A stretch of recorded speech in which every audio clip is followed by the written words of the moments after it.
当最后一场冰期结束，也就是大约12000年前，海平面上升，将巴厘岛与爪哇大陆分隔开来，伴随着该地区活跃的岩浆运动，一个独特的文明便在这片火山与海洋之间的舞台上独自形成演化。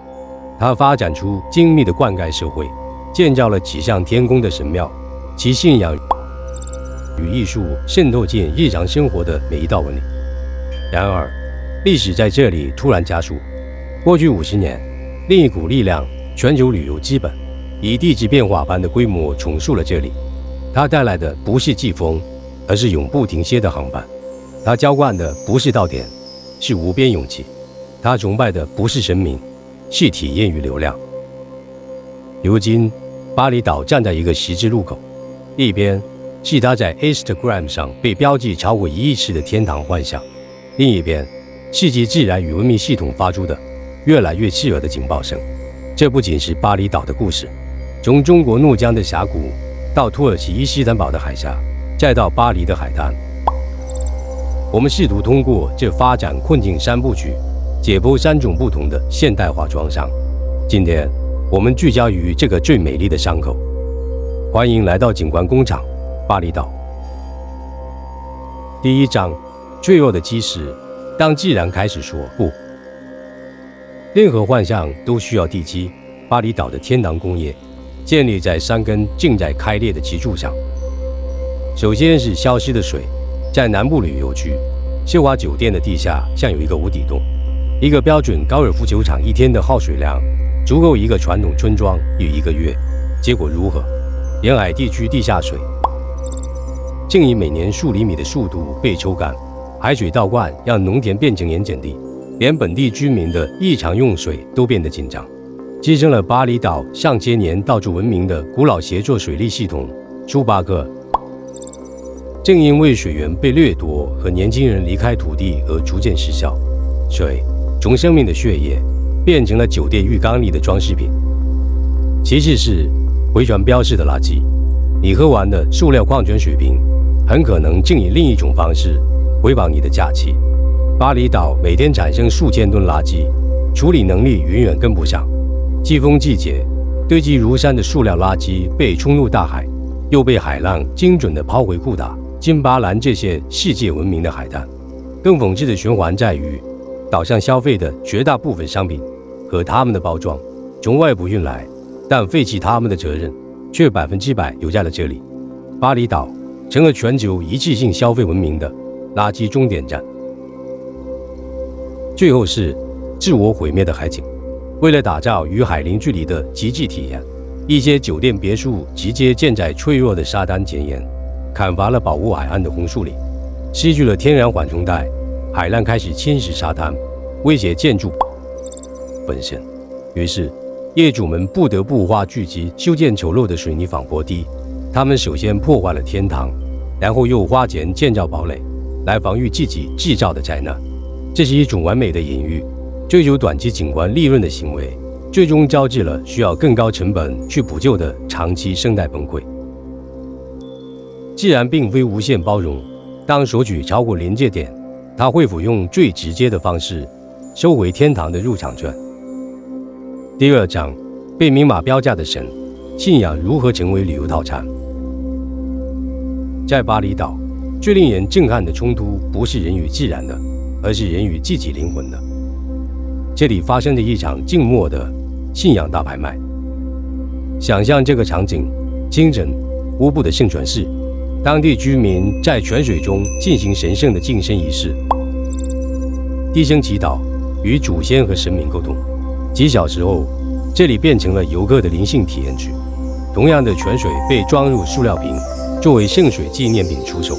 复杂的仪式被简化成几个适合拍照的固定动作，由付费的模特技师执行。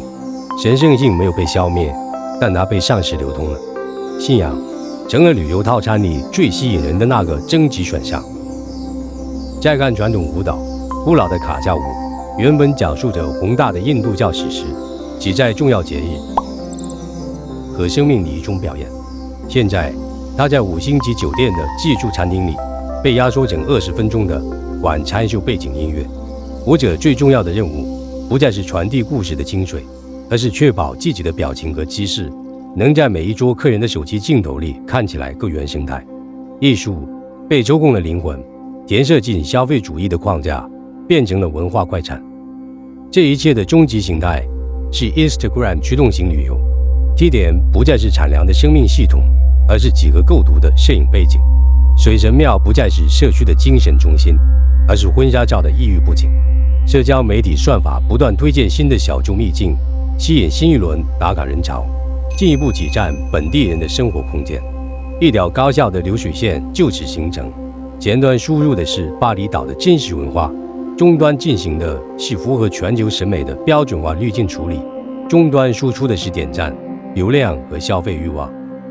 而文化本身在传承中需要的深度、时间与敬畏，则作为不必要的成本被淘汰了。当神明与艺术都成为价目表上的一行，所谓的文化体验还剩多少真实的温度？第3章：双轨制天堂，游客的气泡与居民的现实。踏入旅游天堂巴厘岛，你很可能进入了2个平行世界，一个是为你精心调试的游客气泡，另一个是巴厘岛人自己生活的现实。这2道系统在同一个空间里并行，却鲜少交汇，这就是天堂的双轨制。在你的轨道上，从机场的快速通道开始，空调专车驶过平滑的柏油路，直达隐匿在绿植中的别墅。这里有24小时稳定的水电、高速 WiFi、私人泳池和按需出现的服务员。你的体验被无缝衔接，瑜伽课、SPA、网红晚餐、丛林就见，所有的不便都被提前消除，所有的惊喜都被精心设计，以消费的一种名为无忧无虑的产品。而在几米之外，另一条轨道上，本地员工可能挤在闷热的摩托车上，通勤1小时回到家中。那里用水需要定时储存，电力时断时续，物价因旅游需求而被抬高，他们需要更努力的工作才能维持生活。他们的家园是你的景观，他们的日常是你的异域风情。为了服务你的逃离，他们必须更紧密地嵌入这套系统，往往牺牲了自己的家庭时间、社区联系，甚至健康。最尖锐的体现是土地的游戏。许多你赞叹的绝美别墅所在基地，几年前可能还是郁郁葱葱的稻田。国际资本通过复杂的长期租赁协议，从并不完全理解条款的农民手中租走土地。失去土地的农民拿到一笔一次性的钱，然后转身成为别墅的园丁或司机。土地从世代赖以生存的根，变成了自己无法再拥有的商品。资本完成了最彻底的置换，它不只是买下了土地的使用权，更是买断了一种生活方式和与之相连的未来。双轨制制造了某种共谋的沉默，游客享受气泡的完美，不愿突破幻象；居民依赖游客的经济，难以支援代价。双方在一种心照不宣的交易中，共同维持着天堂的运转，也共同掩盖着旗下的裂痕。第4章，我们都是帮凶，一份给所有游客的消费诊断书。看到此处，你或许感到不安，并开始将自己与上述中的他们划清界限，但请先别急于转身。如果我们诚实地进行诊断，每一位以常规方式消费巴厘岛的游客，都在不知不觉中扮演了同一个角色：过度开发系统的终端消费者与共谋者。你的每一次消费都是一次投票。当你选择入住那座应有5个泳池、占据大片海岸线的巨型度假村，你是在投票支持对水资源的掠夺性使用和海岸生态的破坏。当你追逐社交媒体上的网红打卡点，涌入那些原本宁静的村庄，你是在投票支持将活生生的社区变成主题公园式的布景。当你购买廉价的流水线生产的手工艺品，你是在投票支持将深厚的手工艺传统降格为肤浅的旅游纪念品产业。问题不在于旅游本身，而在于我们默认的旅游模式。我们追求极致的便利、极致的性价比、极致的出片率。我们期待用有限的金钱和时间兑换最大化的天堂体验。正是这种消费欲望，到逼出整个系统的高效与粗暴。为了满足你对纯净的想象，需要过度使用清洁水资源；为了满足你对原始的渴望，需要将文化压缩成快消品；为了满足你对服务的期待，需要构建一个将本地人工具化的阶层体系。我们既是受害者，体验着日益同质化和商业化的旅行，也是加害者，用我们的钱包塑造了这一切。没有谁的手是完全干净的。这份诊断书的目的不是制造 Q trip， 而是指向一个更核心的问题：作为掌握着消费选择权的我们，能否成为改变的开始？第5章，寻找另一条路，当抵抗成为创造。在系统的挤压下，并非所有人都在沉默。巴厘岛上，一些微光正在尝试勾勒另一种未来。这些尝试不是要拒绝游客，而是要重新定义欢迎的方式。在岛屿北部的一些村庄，出现了由社区主导的旅游，游客人数受到严格限制，行程由村民自己设计，收入直接归社区基金，用于修缮神庙、保护环境和传承文化。在这里，你不是被服务的上帝，而是被邀请的客人，需要遵守社区的规则，聆听真实的故事。旅游从提取变成了交流。一部分年轻一代的巴厘岛人正在选择回归土地，但不是以父辈的方式。他们实践永续农业，将有机种植、生态修复与教育旅游结合。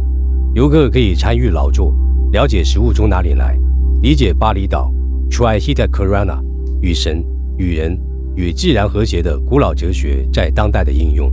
这卖的不是逃离，而是重新连接。面对垃圾围城，本地的环保组织与女性合作社合作，将收集来的塑料垃圾分类、清洗、制成各种再生制品。这不仅是环保，更是创造新的生机，试图将令人绝望的代谢终端扭转为一个循环经济的起点。这些尝试规模上小，如同巨石间的幼苗，但它们共同指向一个可能的方向：巴厘岛以及所有类似的天堂的救赎，不在于建造更多与世隔绝的奢华气泡，而在于能否从一场单方面的索取，转向一种有尊严的相遇与共sinh的循环。第6章，结语：天堂之后，我们如何旅行？巴厘岛的故事是一面递给全世界的镜子，它照出的不仅是一个岛屿的困境，更是我们所有人内心关于幸福和逃离的欲望，如何被资本精准捕获、放大，并最终制造出我们本想逃离的那些问题：拥挤、压力、环境的衰败和真实的消失。我们热爱旅行，是因为我们渴望差异，渴望美，渴望片刻的抽离。但当全球的旅行欲望都被导向同一种模式——消费景观、消费文化、消费服务时，我们实际上是在用我们的足迹和钱包，将世界涂抹成另一幅单调的图画。所以，在计划下一次天堂之旅前，或许我们可以先问自己几个问题：我想要的是社交媒体上被验证过的完美，还是一次可能不完美但真实的相遇？我的消费是在支持一个掠夺性的系统，还是在滋养一个更有韧性的社区？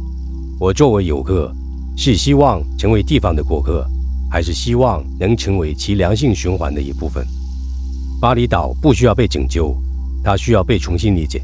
而我们每个人都有机会通过一次更清醒的旅行选择，成为这种新理解的开端。